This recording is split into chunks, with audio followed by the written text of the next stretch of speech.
memahami apa di balik penyakit itu, di balik musibah itu, maka kita seperti mengatakan itu sesuatu yang buruk. Padahal hadis Nabi mengatakan bahwa suatu hari kita diderah penyakit demam, Allah akan mengampuni dosa kita selama 1 tahun. Ya Pak. Jangan-jangan nanti doa kita kalau kita demam, ya Allah panjangkanlah demamku sampai 1 bulan, supaya 30 tahun umur saya masa lampau itu digulung oleh Allah Subhanahu wa taala. Hadis lain tidak muncul satu musibah, melainkan musibah itu pencuci dosa masa lampau. Seandainya kita tahu apa arti di balik musibah itu, jangan-jangan kita berdoa, ya Allah langgengkanlah musibah ini. Ya, kenapa? Tanda-tanda jika Allah mencintai hambanya, dia turunkan siksaan lebih awal di dunia, supaya nanti tidak transit lagi di neraka. Itu kan hadis Nabi kan. Hanya karena kita tidak tahu apa arti di balik sebuah musibah, penderitaan, kekecewaan, penyakit, maka kita seperti mengutuk hal tersebut. Seandainya kita dibukakan oleh Allah apa hikmah di balik itu semuanya, mungkin kita akan berdoa, ya Allah, permanenkan, langgengkanlah penderitaan itu. Karena ternyata penderitaan itu adalah justru surat cinta Allah Subhanahu wa taala. Jangan-jangan kenikmatan itu justru menjadi hijab baru buat kita. Artinya apa itu hijab? Suatu tembok yang memisahkan diri kita dengan Allah Subhanahu wa taala. Bukankah tidak sedikit jumlahnya orang yang dikaruniai kemewahan, pangkat yang tinggi, tetapi justru menjauhkan dirinya kepada Allah. Tapi sebaliknya, bukankah lebih banyak musibah itu lebih mendekatkan diri kita itu kepada Allah? Nah, itu fakta. Berdoa di zona nyaman itu kurang khusyuk. Deposito ada di mana-mana, banyak. Ya, keamanan security berlapis. Ya. Tapi kalau kita berdoa di zona sulit, yang mencekam, itu hubungan kita dengan Allah itu lebih dekat. Kenapa? Karena kita sangat terancam. Dengan demikian, sesungguhnya penderitaan, musibah, kekecewaan itu lebih mendekatkan diri kita kepada Allah Subhanahu wa taala. Karena itu, orang yang beriman, jarak antara penderitaan dan kenikmatan itu seperti satu mata uang yang memiliki 2 sisi yang berbeda. Jika ditimpa musibah, tidak menjerit karena dianggap ini ada hikmahnya luar biasa. Tapi sebaliknya, jika dipromosi karirnya, dapat rezeki yang banyak, dia tidak mabuk di atas. Siapa tahu ini adalah hijab antara aku dengan Tuhan. Nah, itu dia. Teman-teman sekalian, cara kita meyakinkan kepada murid kita sekarang ini ialah bagaimana supaya kita itu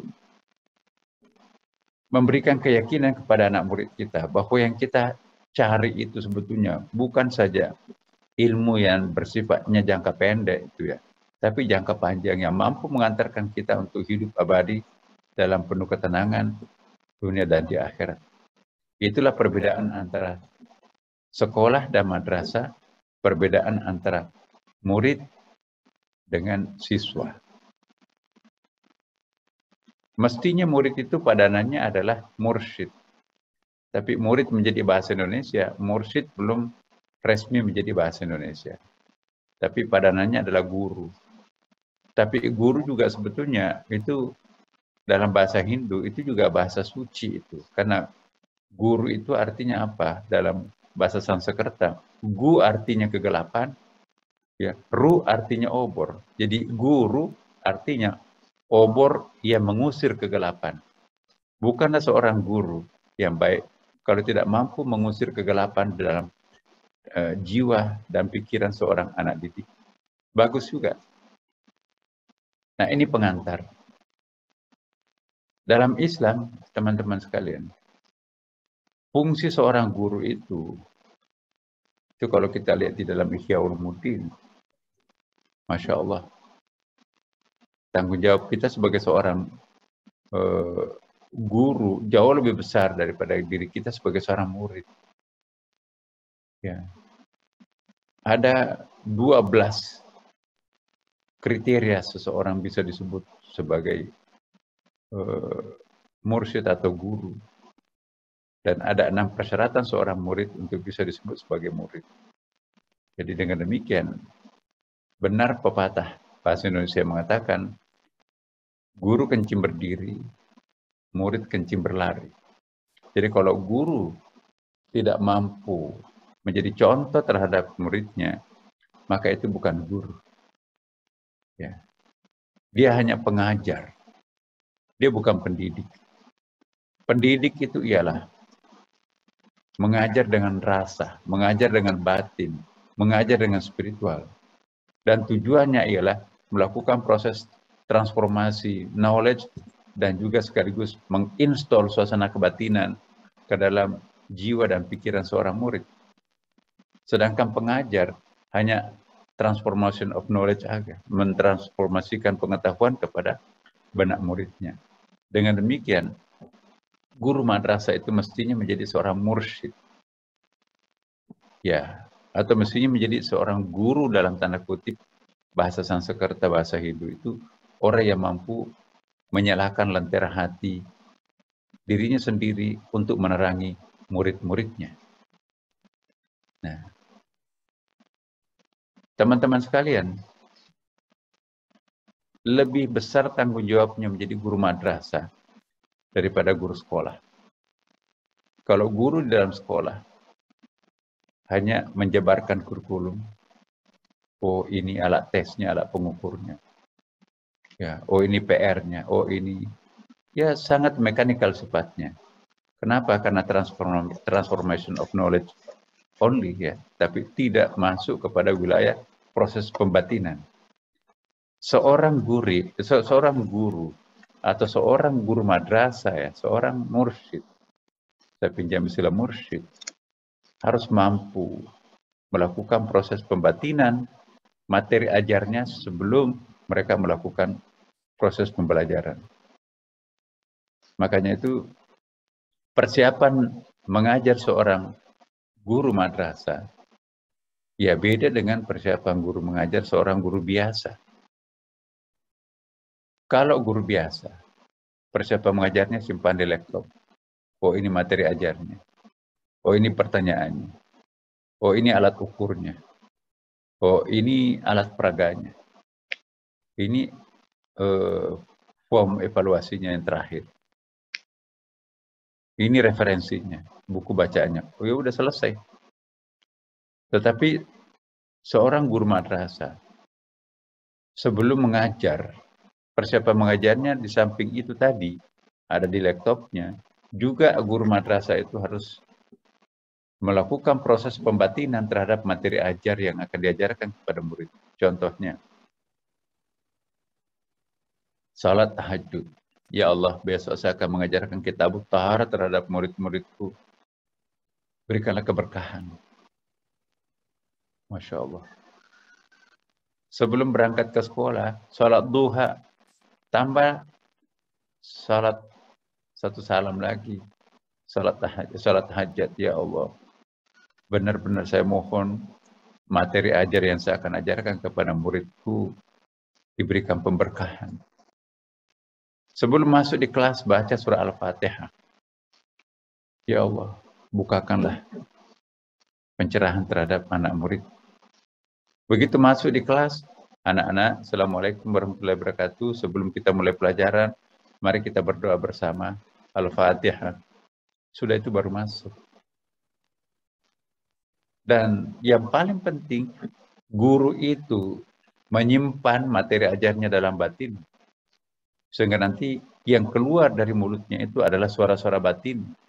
Inilah yang disebut dengan kullu ma kharaja minal qalb waqa'a fil qalb. Segala sesuatu yang keluar dari batin ini, itulah yang mendarat di dalam batin para murid.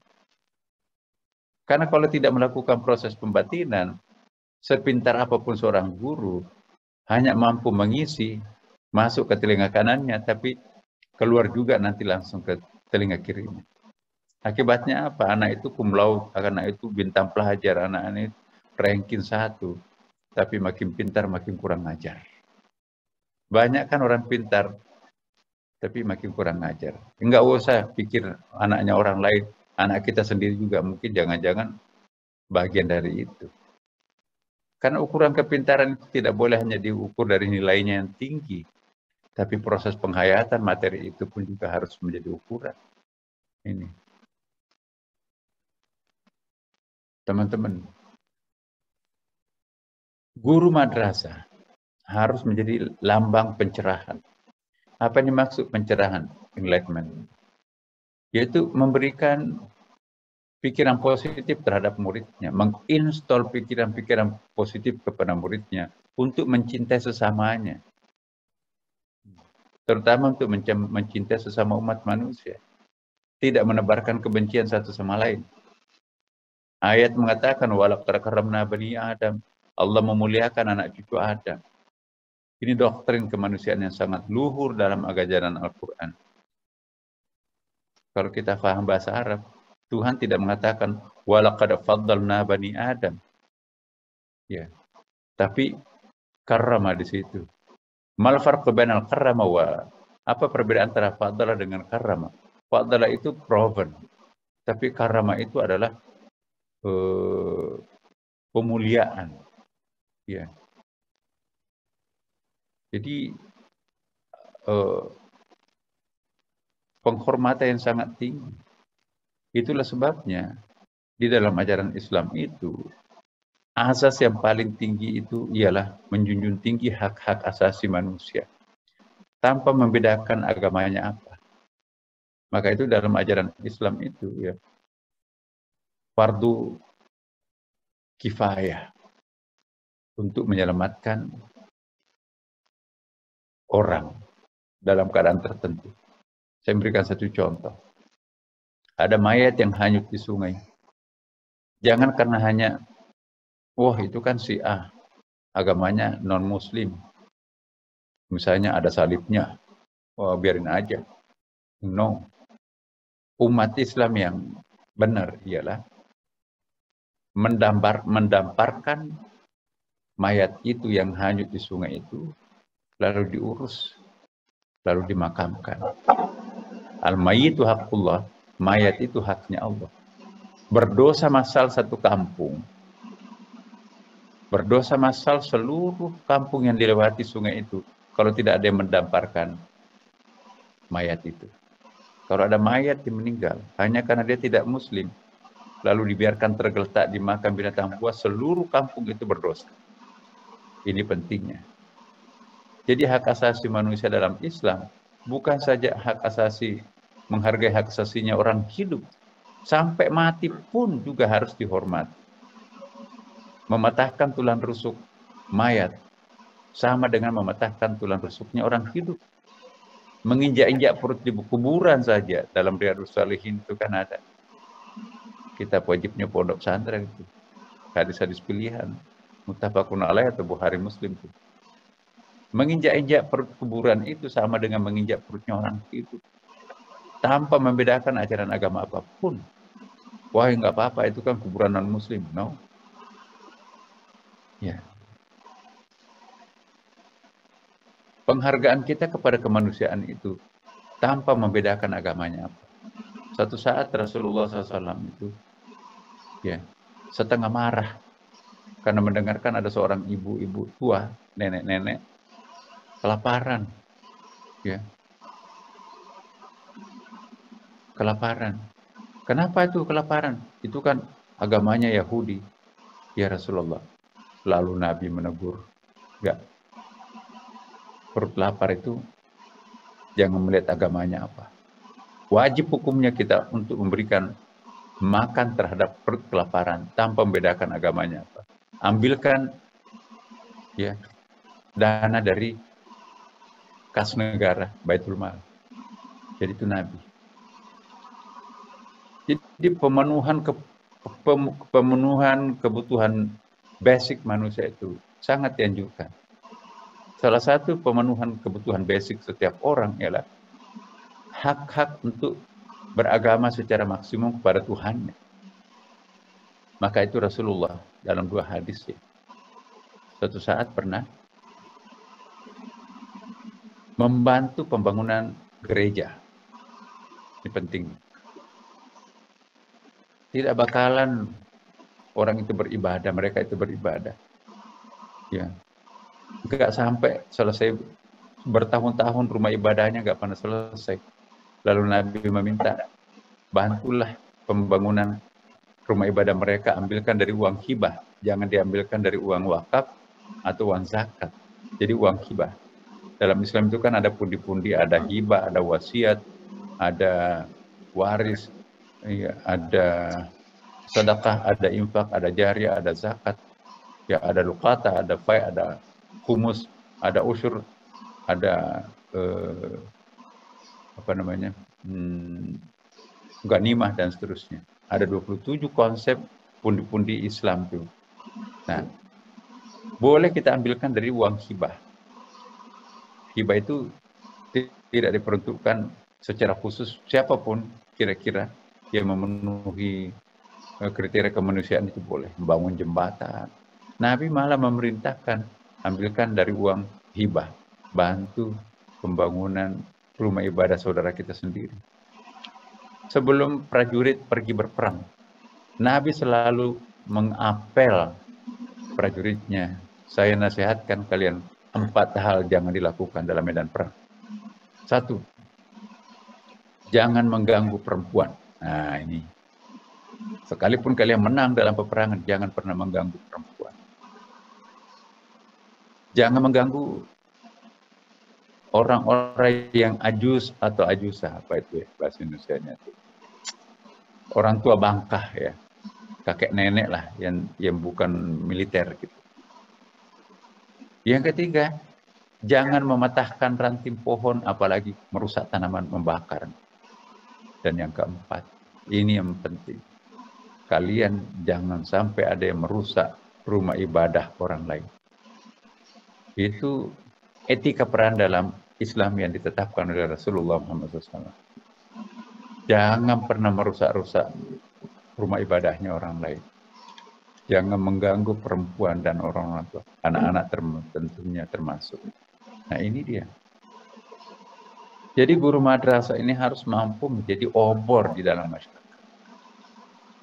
Kalau kita kumpulkan Al-Quran, lalu kita simpulkan, kan Al-Quran itu kan 30 juz, 114 surah, 6.666 ayat.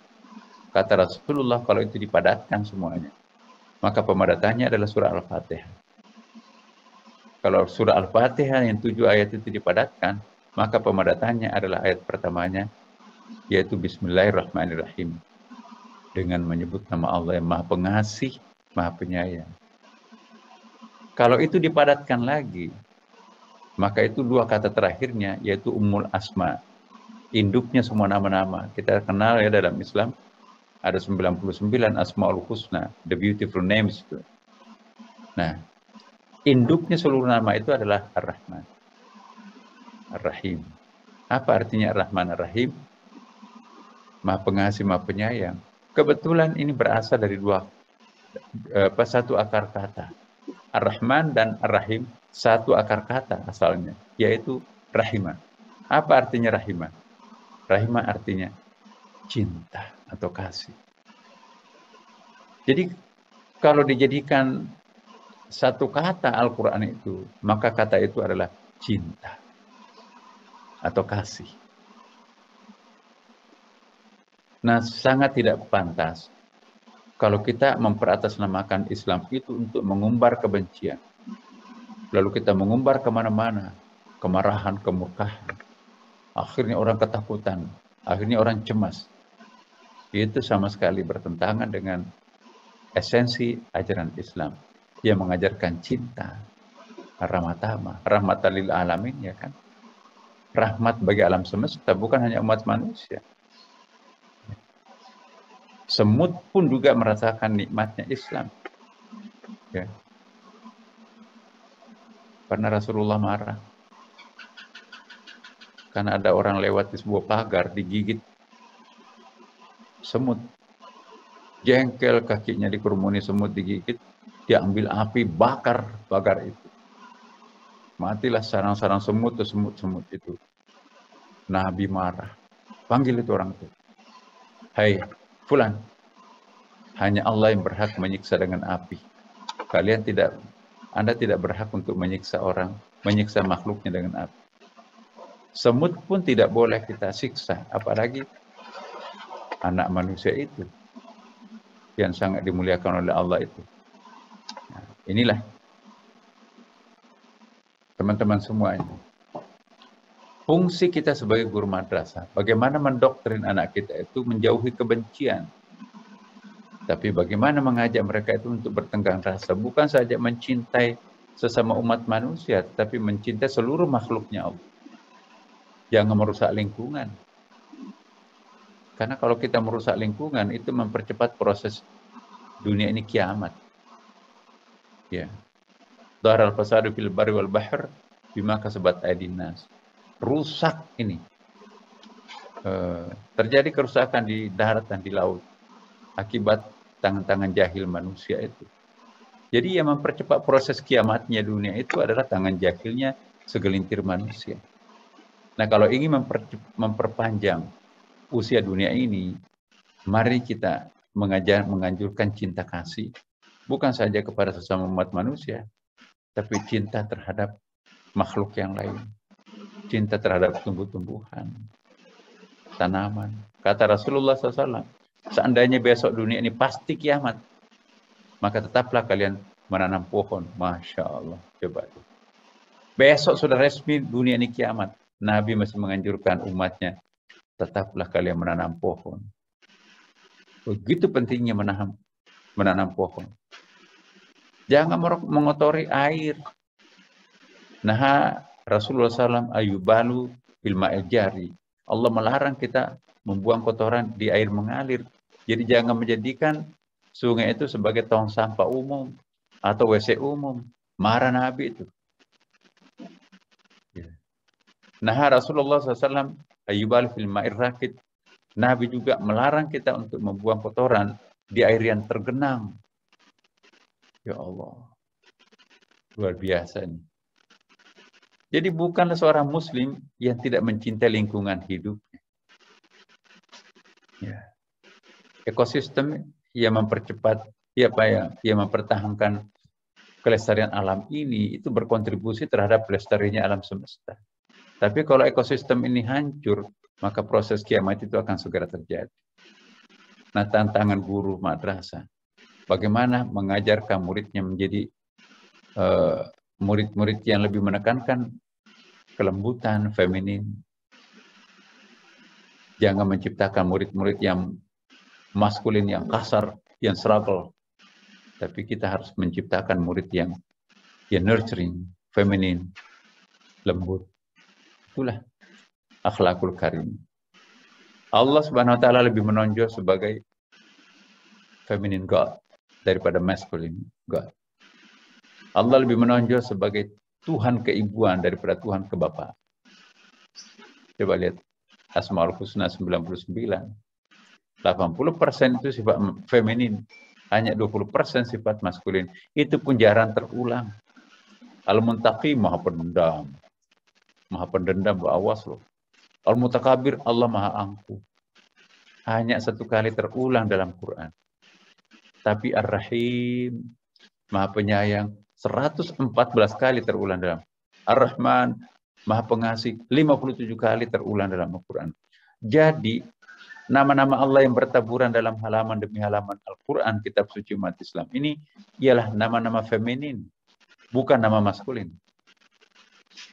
Nabi mengatakan, takhallaqu bi akhlaqillah, contohilah akhlaknya Allah Subhanahu wa taala. Akhlaknya Allah seperti apa? Lebih menonjol sebagai feminin, bukan maskulin. Bukan feminis ya, kalau feminis itu maskulin. Kalau feminin itu ya nurturing. Teman-teman. Jadi akhlaknya Nabi, akhlaknya Allah Subhanahu wa taala itu adalah kelembutan. Ya.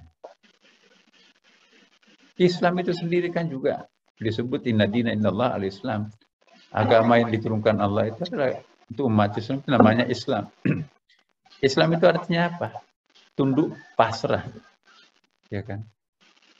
Tapi perlu juga diingat, Redaksi yang digunakan Al-Quran itu inna dina indallah al-Islam. Bagi orang yang paham bahasa Arab, ilmu saraf itu kan, Islam itu masdar daripada bentuk rubai, aslama. Ya. Allah tidak mengatakan inna dina indallah as-salam. Kalau as-salam itu hanya ada nilai tanpa norma. Itu nanti bisa orang jadi liberal.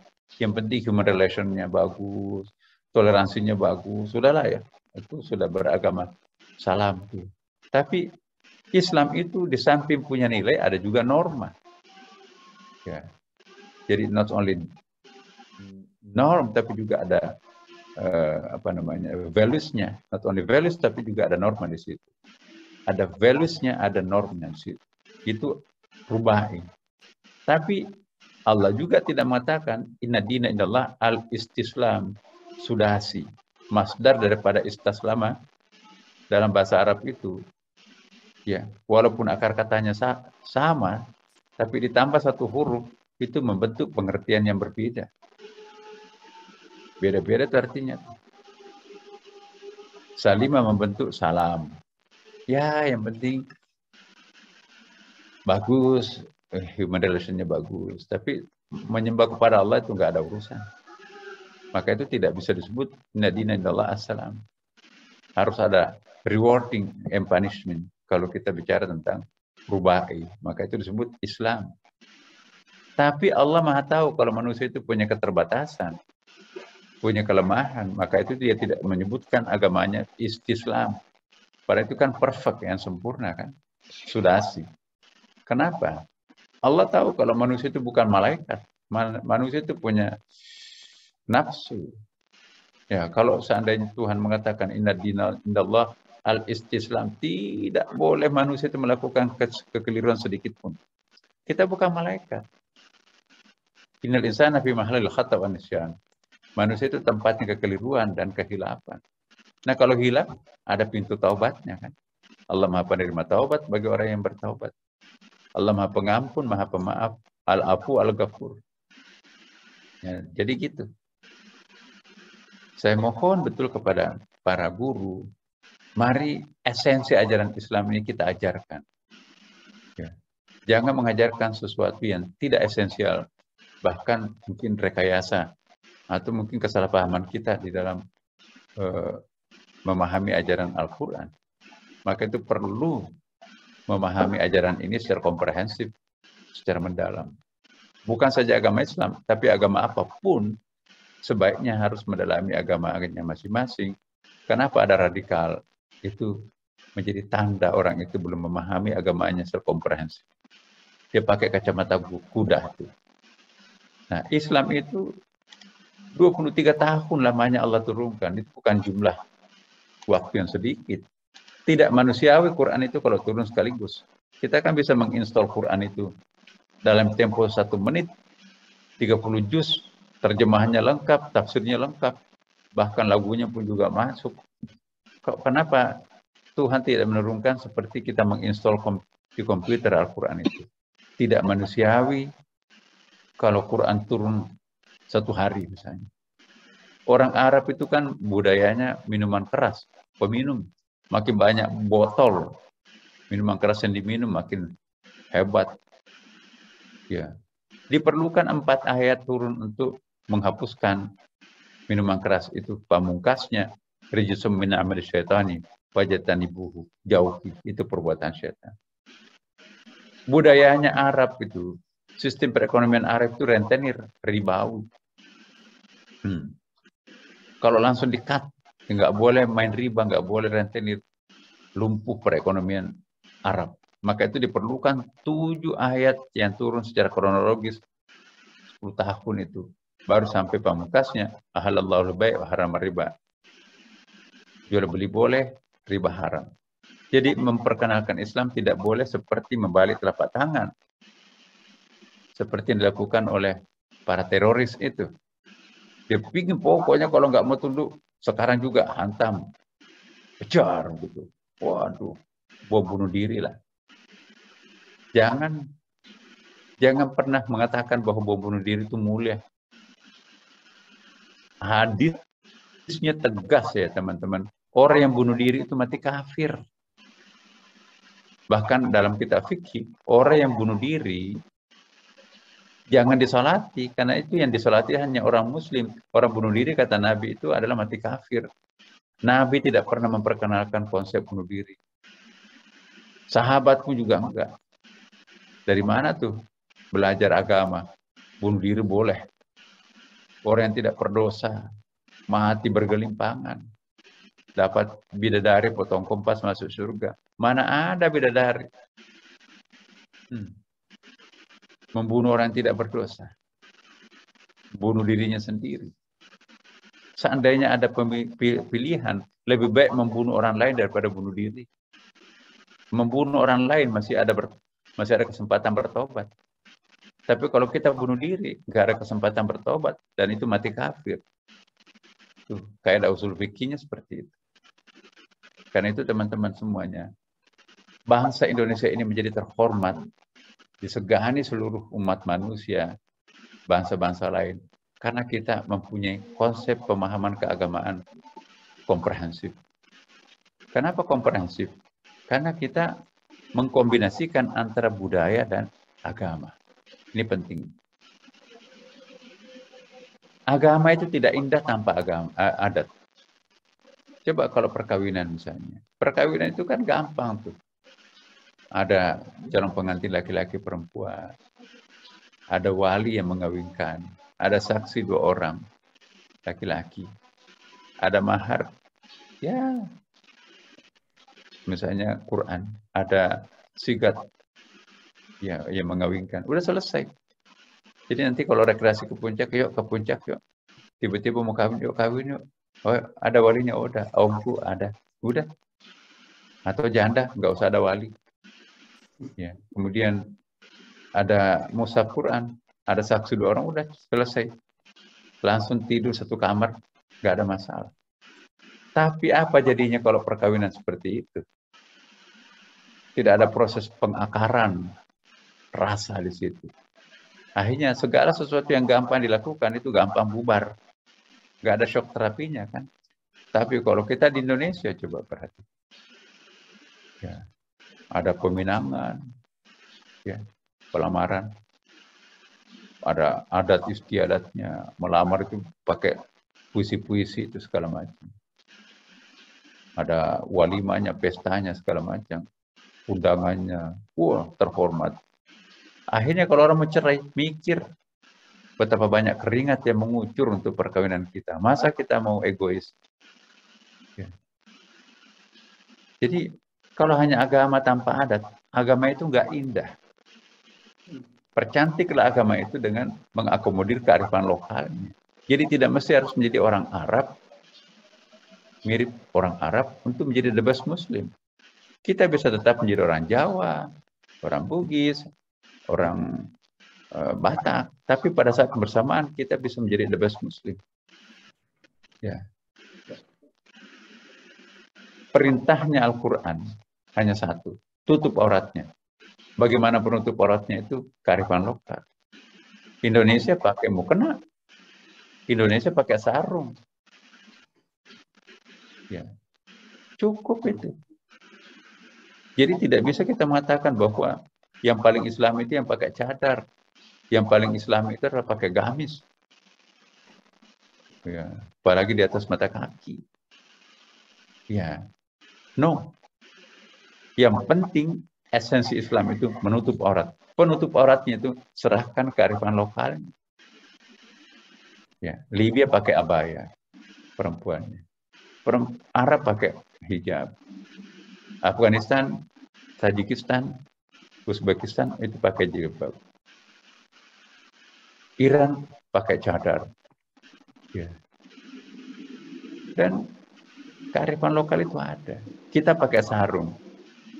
Di barat pakai celana panjang. Di Arab pakai gamis. Semuanya sama penutup aurat. Itu esensinya. Jadi jangan ada yang mengatakan yang paling Islam itu pakai gamis. Ya, yang paling Islami itu adalah pakai apa itu? Peci putih Arab. Enggak, kita pakai peci hitam kok. Inna akramakum indallahi atqakum, yang paling mulia di sisi Allah itu adalah siapa yang paling bertakwa. Bukan yang paling mulia di sisi Allah itu adalah orang Arab, no. Bahkan Nabi pernah nangis terseduh-seduh. Kenapa menangis ya Rasulullah? Akhirnya kami juga ikut nangis. Apa yang bisa saya bantu? Enggak. Yang perlu, apa kata Rasulullah? Aku menangis bukan karena sedih, tapi aku terharu. Kepada siapa terharu? Kepada kekasihku. Loh, bukankah kami ini kekasihmu yang setiap hari menemani berperang? Bukan. Kalian bukan kekasihku, hanya sahabatku. Siapa kekasihmu? Kekasihku ialah mereka akan hidup jauh dari tempat kelahiran kita di sini. Dan mereka akan hidup jauh dari kurun waktu kita hidup sekarang. Nah, saya menduga jangan-jangan yang dirindukan Nabi sampai membuat menangis itu kita-kita orang Islam Indonesia ini. Bukankah kita yang paling jauh dari tanah kelahiran Nabi? 9 jam terbang baru nyampe. Orang Arab itu naik ojek udah sampai di Mekah itu. Nah, tapi kita, selawat yang paling ramai di dunia ini Indonesia. Lebih 100 gaya selawatnya itu. Kalau di tempat lain, saya ingin tanya kepada teman-teman, pernah nggak mendengarkan grup selawatan di Mekah? Majelis taklimnya. Sana nggak ada majelis taklim. Kayak kita di Indonesia ini, ibu-ibu selawat Nabi, nangis-nangis merindukan Nabi. Sana enggak. Jadi Nabi terharu terhadap, ya mudah-mudahan kitalah umat Islam Indonesia ini. Nah, teman-teman sekalian, kesimpulannya, saya mohon kepada kita semuanya, mari kita memberikan pencerahan terhadap anak-anak didik kita. Semakin dekat anak-anak didik itu kepada akhlak Allah, akhlak Nabi, akhlak Al-Quran, maka semakin Islami anak-anak didik kita itu. Semakin lembut perilakunya seorang anak, maka semakin Islami anak itu. Tapi semakin kasar anak itu, semakin gagal kita mendidik anak. Mari kita sukses menjadi pendidik. Mari kita menciptakan anak-anak itu tunduk mencontoh sifat-sifat Allah yang tadi digambarkan, lebih menonjolkan kelembutan, latifiyahnya, jamaliyahnya, bukan jalaliyahnya, bukan al-qaharnya Allah Subhanahu wa taala. Inilah, semoga kita nanti ke depan insya Allah lebih bisa melahirkan suatu masyarakat adil makmur dan berkepribadian sangat tinggi, kemudian berkesetaraan gendernya juga sangat bagus, kemudian juga bertoleransinya juga sangat bagus, dan menjadi orang-orang yang dicintai Allah Subhanahu wa taala. Demikian Bapak Ibu sekalian, Allahumma fiqlah komentarik. Wassalamualaikum warahmatullahi wabarakatuh. Waalaikumsalam warahmatullahi wabarakatuh. Terima kasih kami ucapkan kepada Bapak Imam Besar Profesor Dr. Kiai Haji Nasrul Umar MA yang telah memberikan ceramah kunci di kegiatan literasi keagamaan lintas budaya.